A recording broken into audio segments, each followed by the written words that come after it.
Prix Lyon.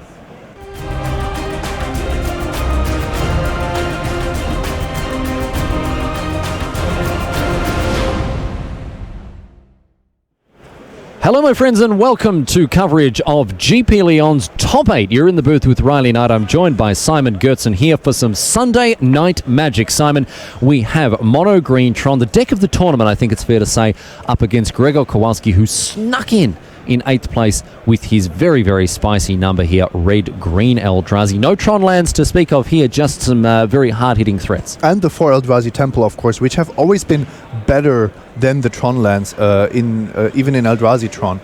So I think Gregor might be, I don't want to say on a metagame breaker for Modern, but certainly for this tournament, he must enjoy playing against these Tron lists with his main deck of aggressive Eldrazi, but also with his sideboard, which includes even Crumble to Dust as a tech card. We were talking earlier in the day about the fact that Crumble to Dust has kind of fallen off the radar as one of the anti-Tron cards, but I tell you what, Kowalski will be very happy that he's packing 2 copies of that card in his sideboard. And the Grove of the Burn Willows here is a very, very good call from him in a field overrun with Death Shadow. I mean, overrun actually might be an overstatement here because Death Shadow has been on the outer. Death Shadow didn't perform very well on day 2. I think on day 1, the Death Shadow pilots were a little bit better than their opposition, but on day 2, if the metagame is hostile, it's just going to reflect in your win percentage. 2 lands here for this Matter Reshaper, the 3-2 coming down 1 turn earlier than advertised thanks to that Eldrazi Temple. And Capiello is going to cast an Oblivion Stone. Now, this is a pretty key play for him, given that Kowalski's going to want to get on the board very quickly. In with the 3-2 now. Capiello down to 18 after that. Grove of the Burn Willows provided him with an extra point of life. Maybe a follow-up Thought-Knots here. Not great in the face of an Oblivion Stone, but you have to pressure your opponent somehow. So here is the Thought-Knot Seer. Let's have a look at what Capiello's working with. Ulamog the Ceaseless Hunger, another copy of Ancient Stirrings, and a Walking Ballista. A tricky decision here for Kowalski. Yes, but the Walking Ballista I don't think is very scary. Of course, Ancient Stirrings is likely to give Davide another threat. However, he's very far off Tron, so we could even see Gregor take Ulamog here. On the other hand, he is packing those Eldrazi Obligators. Maybe he wants Capiello to cast Ulamog. Start casting some of those big boys so he can steal them right back. Eldrazi Obligator in a great position against so many of the cheap and hard-hitting threats in Modern. All of the Delve creatures, of course, great to snag with an Obligator, in addition to these huge powerhouses from decks like Mono Green Tron. Also not something your opponents necessarily expect. Of course, they have to realize that this is not your traditional Eldrazi Tron or Bunt Eldrazi, so you have to at least think about what the red could be for. So simple as that here. We have the Urza's Mine coming down to join those 2 towers. Capiello still a ways off of that last Tron piece here. Oh, but if he finds it, he actually gets to Ulamog. Oh, because he's got the double tower draw. All right, so we could have a draw step for Capiello being hugely impactful. Kowalski, in the meantime, needs to make hay while the sun shines. Kowalski has a Reality Smasher ready, but do you want to expose it to a land and a cracking of the Oblivion Stone? Because any land, right? Any land will be able to activate that Oblivion Stone. Matter Reshaper is one way for him to stay in it. Draws a card off it. He's not losing much, but he's also giving your opponent a card with Thought-Knots here, and now the Reality Smasher is certainly stronger the turn after the Oblivion Stone has been cracked, but it's an instant speed activation, so maybe you just want to play the Reality Smasher now and then continue deploying threats. Correct me if I'm wrong here, but there's also the high upside of Capiello just straight up bricking, and then the Reality Smasher gets in for 10. Of bricking with the land, yeah. Any land. Yeah, I think casting Reality Smasher here is very, very reasonable. Kowalski having a good long think about things, however. Kowalski has so many follow-ups. I don't think he's losing much, and otherwise the Reality Smasher is delayed by so many turns. He's also bringing his opponent down to 10, so Ulamog is really dangerous for Davide. So a 4th land here for Kowalski. It's important to note here, I think it's really important to note that if Kowalski doesn't play the Reality Smasher here, as he does, if he delayed it to it's not that he's going to delay it to next turn. It would be the turn after that, because, of course, of the instant speed activation of Oblivion Stone. So a huge hit here, and Cappiello needs to find a land. It is land or bust here for him as Mono Green Tron, just like that off the top, finds the card he needs. So Oblivion Stone here. It's not a power plant, though. Is going to blow up the world, and all of them are going to get done. That means a couple of triggers, firstly from the Thought Not Seer, drawing Cappiello a card, and a Cavern of Souls entering play on the side of Kowalski. Eldrazi, presumably the name here for the Cavern of Souls. Probably not relevant as well. And Kowalski now. Could name Ooze. Oh yes, for the Scavenging Oozes in hand, or in his deck at least. Another Thought Not Seer. Let's have a look at what you're working with, says Kowalski. That one-off World Breaker would be a nice hit with the Thought Not Seer, preventing that recursion engine, although maybe that's not the thing at the front of his mind here, Simon. No, I think he's planning to win with Eldrazi Obligator at some point, and he's already very close to doing so. If he had it, I think he might have had Lethal already. Yeah, I think he would have had Lethal with a 3-1 haste and a Lightning Bolt. So we might see Gregor leave Cappiello with some of his creatures, knowing that he is able to win if he ever finds an Obligator. It's going to be Ulamog the Ceaseless Hunger that hits the exile zone now, and a Scavenging Ooze is the follow-up play for Kowalski. Yep. Looks like he did indeed name Ooze with Cavern of Souls, Simon. Sometimes you have to name Ooze. Sometimes you just got to name the Ooze. Of course, he also has more than enough sources for his Eldrazi, and most Eldrazi in his deck are colorless anyway, so Cavern of Souls really not that important in this matchup. And Cappiello not running too much in the way of counterspells. May have a Warping Whale or something, but even that's not going to do too much here. Power plant off the top. Easy game. And so for Cappiello now, huge big stack of mana, and it's a Walking Ballista for 6. Shoot down that Scavenging Ooze now before it can get too out of control. And Kowalski, has he just got it here with an Obligator? Not against Walking Ballista. Obligator, it doesn't really trade very favorably against Walking Ballista. Because not only does it not steal the creature, it means that also the Ballista can shoot it in response. Exactly. And this is a scarier card to deal with. I think Gregor actually has Lethal here, if I correctly saw that he's holding a Lightning Bolt. So Reality Smasher comes down. It's Best Bard to Thought Not Seer, already playing second fiddle here.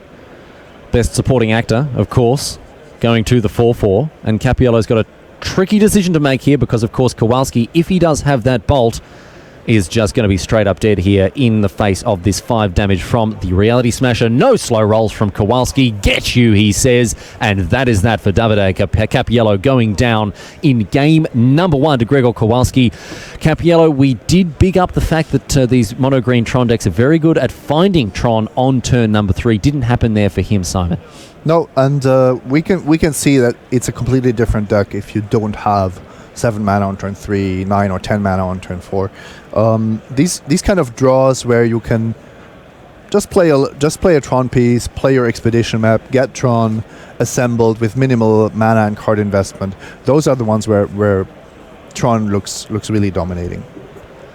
So Davide Cappiello, he's going to hit his sideboard, as of course is Kowalski. You see them examining the opposing deck lists here, and this is something that's routine for our top 8s at all of these competitive events. Players are given access to opposing deck lists just to ensure an even playing field, just to make sure that both players have got all the information on an even setting, so they don't have friends perhaps watching the glued to the coverage who are going to be able to give them insight that's unfair for one of the other players to deal with. So we can look at Davide Cappiello's sideboard here. He's got a couple of Thrag Tusks, a couple of Nature's Claims, 3 of both of those cards, 2 Thought Not Seers, 2 Relic of Progenitors, 2 Pithing Needles, 1 Life from the Loam, 1 Kozilek, and a Grafdigger's Cage here, Simon.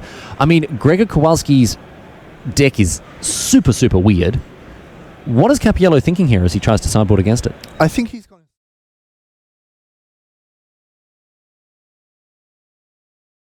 And one card for this matchup is actually Thragtusk, which is just great at trading with Thought-Knot Seers and Reality Smashers.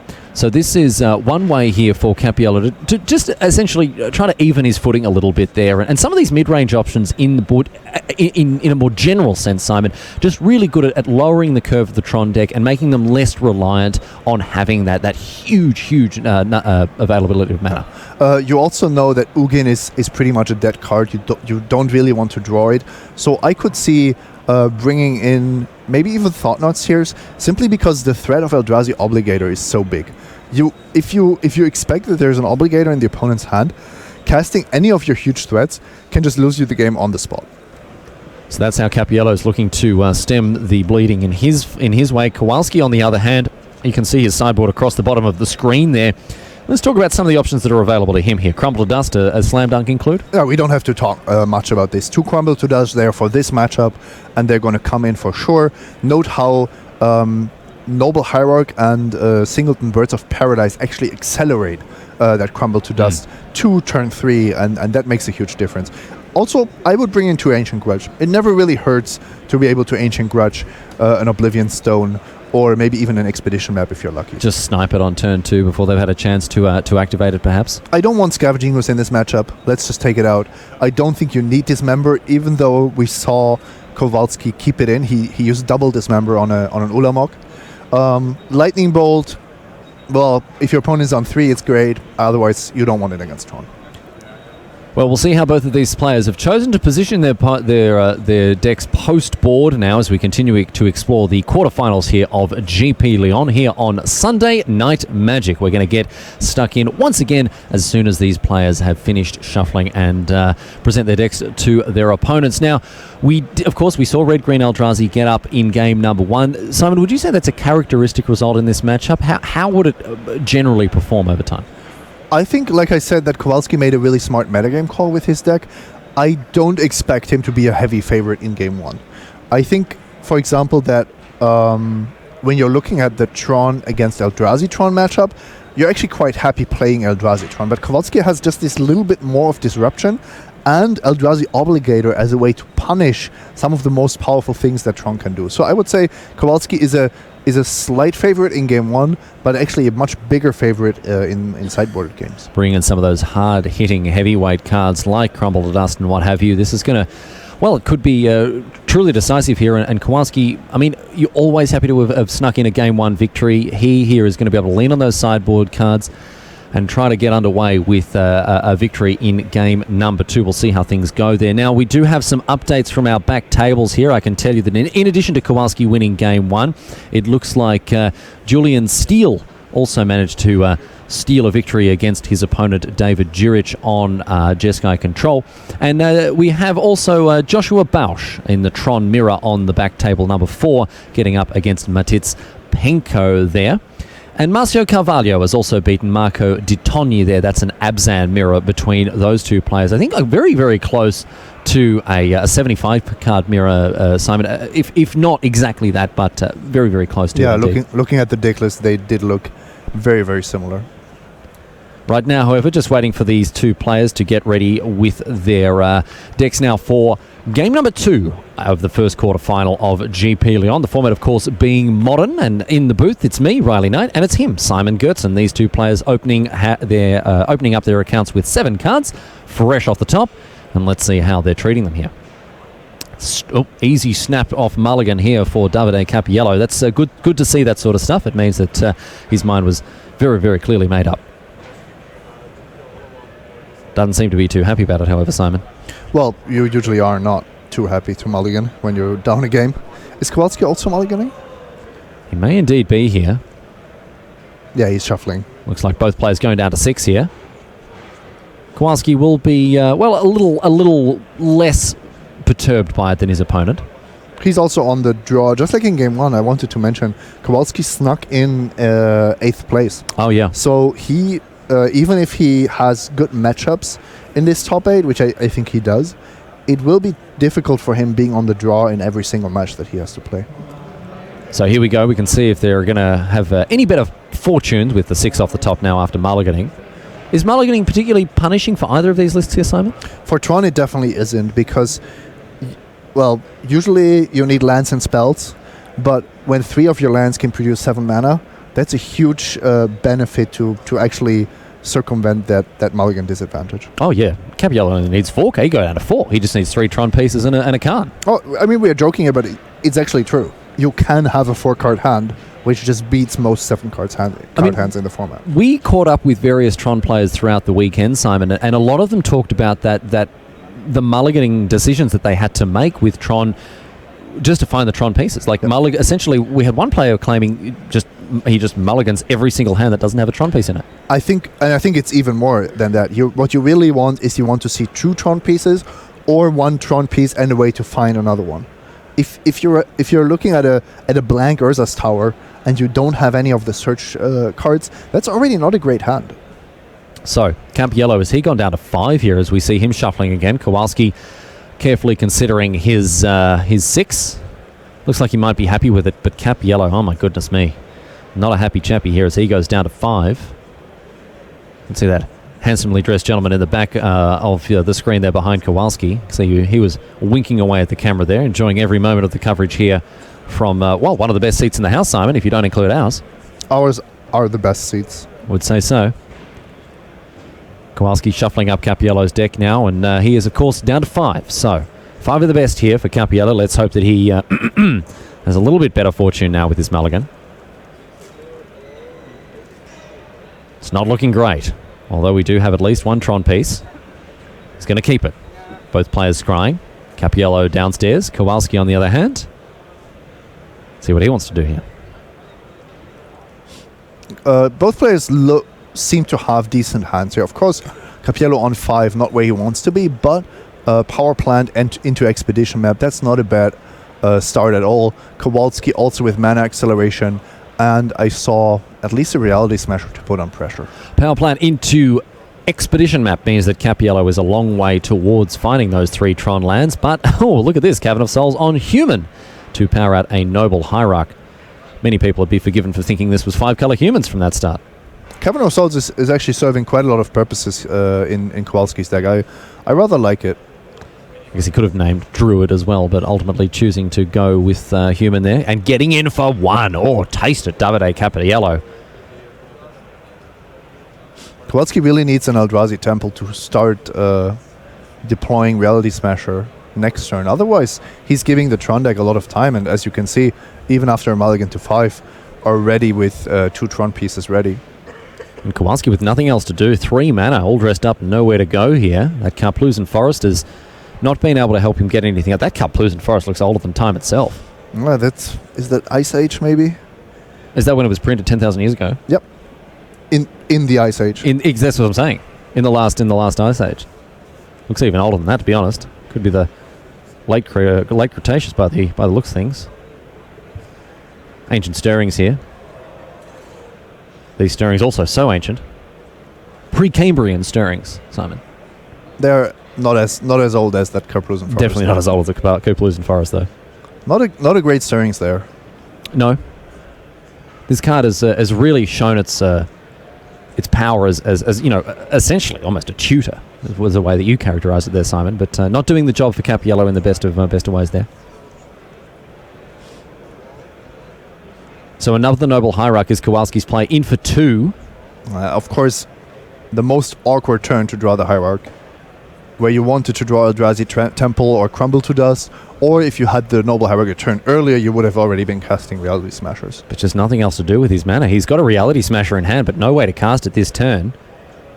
7. And 7 mana. He is Khan liberated. Capiello on a mulligan to 5 is in a very commanding position now as Kowalski has to exile a card from his hand.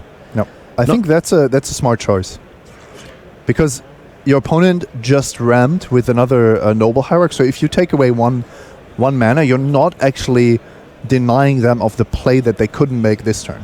So plussing, I think, putting more pressure on Kowalski to deliver something good next turn.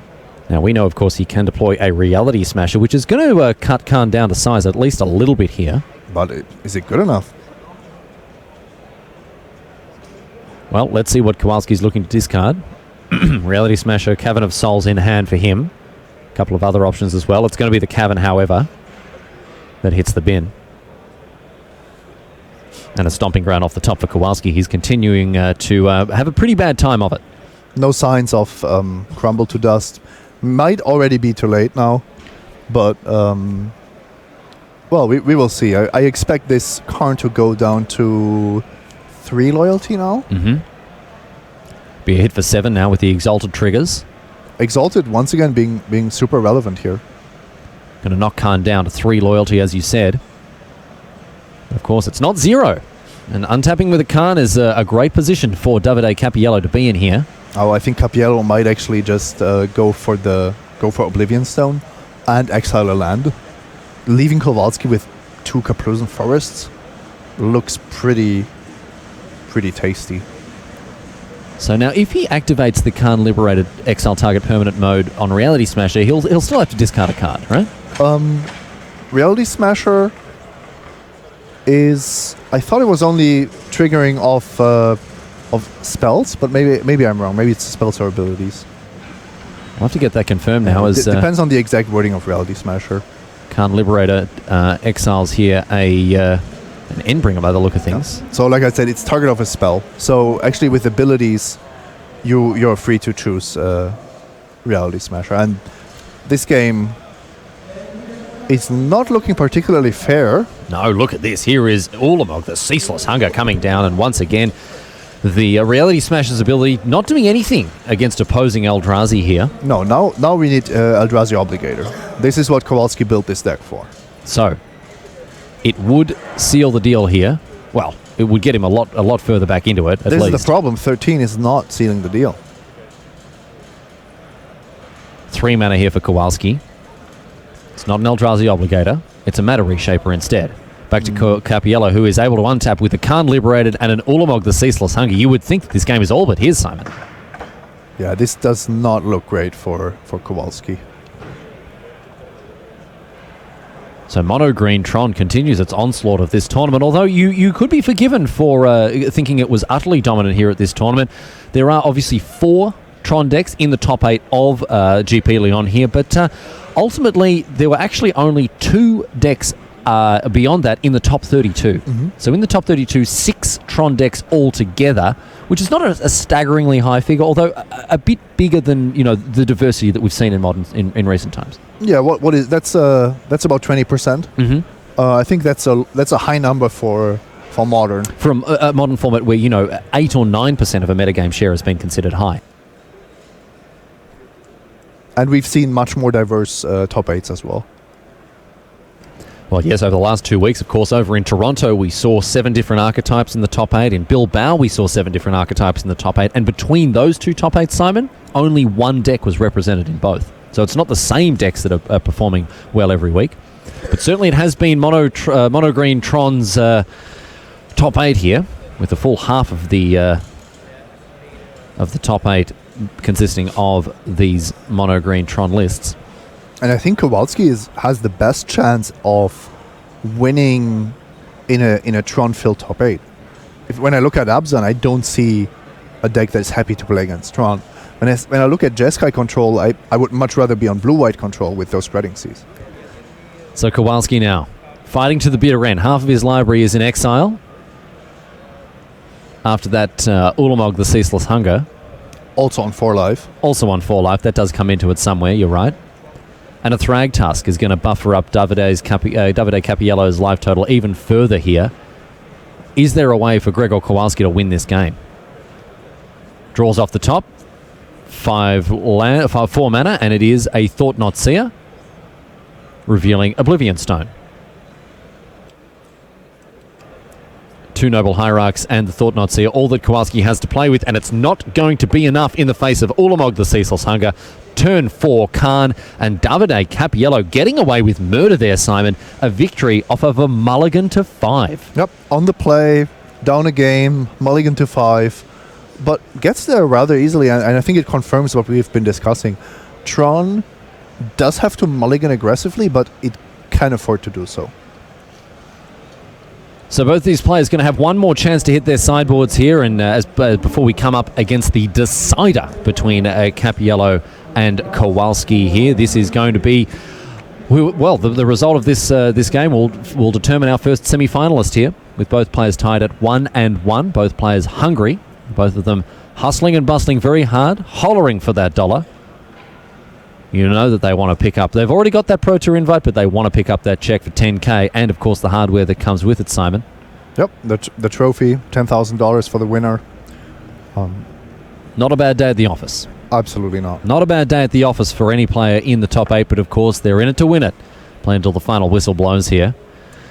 So, these players, once again, looking through their sideboard. Kowalski may be looking to make some changes here. I saw he brought in a natural state, a number of other cards as well here. But, I mean, what changes can he possibly be thinking about here? What are the cards that are at least in the conversation for inclusion here? We see on your screen the sideboard. In the conversation are definitely the natural states, the Ancient Grudges, and the Crumble to Dust. And Crumble to Dust is in the deck for sure. I kind of like Ancient Grudge. The downside to Ancient Grudge is that it's 2 mana as opposed to Natural State, which only costs 1. So if you're on the draw and you are hoping to snipe expedition maps, then you need Natural States over Ancient Grudge, which is clearly the more powerful card. Ancient Grudge, of course, one of the all-star cards against Lantern Control, which hasn't had a great couple of weeks since, of course, its ascendancy at Pro Tour Rivals of Ixalan here. We did see the deck crush the entire tournament in the hands of Luis Salvato, but since then just hasn't put up the numbers. No, I think the metagame got a lot more hostile towards Lantern. Players are starting to play more Ancient Grudges mostly, but also, certain tech cards like Hostage Taker to fetch with Traverse the Ovenwald. And as we've discussed many times before, it takes a very particular player and very particular skills to navigate Lantern well enough and quickly enough. Yes, this was the thing. The deck is undoubtedly powerful, but it requires a huge investment of time and energy, and it is so easy to play it badly. It is so difficult to play this deck with any semblance of competency. You have to know not only your deck in and out, but the opponent's deck in and out. If you're up against a wild card weirdo deck like Red-Green Eldrazi, what are you worried about? You don't know, and knowing how to navigate those situations is what separates the good from the great when it comes to Lantern Control. I don't expect this deck to really overperform at any situation, because there is just a natural pressure valve for it in the terms of the cap of player skill. Yeah, I agree. It's definitely not a dominating force in any real way. Also, its Tron matchup is pretty miserable. And right now we've seen Tron as the deck to beat, certainly in this top 8 here. Things set to change in the coming weeks, of course. We do have the very high-profile unbannings of both Jace the Mind Sculptor and Bloodbraid Elf. They're set to change the modern format, well, for good, moving forward. And Simon, I'm very excited to see what impact these 4-drops have on the format. This weekend, however, of course, it's been their final week on the bench, and we've seen a format really at its peak. It could continue this terrific trend of a very diverse and open Modern field, and we're certainly all hoping so, because Modern really in one of the best positions it's been for a very long time. But for example, would you put Bloodbraid Elf into Red-Green Eldrazi? I don't think you do. I think it's not a card that gives this deck something that it wants, because your cards are inherently more powerful if they are all Eldrazi and they get boosted by Eldrazi template. So finding these shells for Bloodbraid Elf is going to be, I think, a lot more difficult than those for Jace the Mind Sculptor. At long last, ladies and gentlemen, these players have dealt themselves out their opening hands, and we are now going to see these players get ready for game number 3. You are watching a Sunday Night Magic with Riley Knight and Simon Gertzen. And after this, of course, some of the semi-finals will be brought your way by Tim Willoughby and Matej Zadelkai. You're not going to want to miss a moment, ladies and gentlemen, of the continued coverage of GP Lyon. Gregor Kowalski and Davide Cappiello. Looks like Cappiello once again on a mulligan, although after a timely victory on a mulligan to 5, maybe he's not so worried about it this time around, Simon. Well, he's on the draw now. He knows about Kowalski's deck list, so he also knows about Crumble to Dust. Mm-hmm. If Kowalski starts off with a Hierarch or a Birds of Paradise, that turn 3 Crumble to Dust is going to be on Cappiello's mind. Turn 3, of course, powered out by something like a Birds of Paradise or a Noble Hierarch. Kowalski's deck, I mean, for those of you interested in learning more about it, you can actually expect a write-up of it tomorrow. Matej Zadelkai came and gave us the scoop that Kowalski has already written an in-depth guide to this archetype, so keep an eye out tomorrow. As all of the usual literature is published across the internet, you're going to be able to get a breakdown of the deck from the man himself. Simon, is this something that Modern is going to have to get across in the coming weeks? Do you expect it to stick around?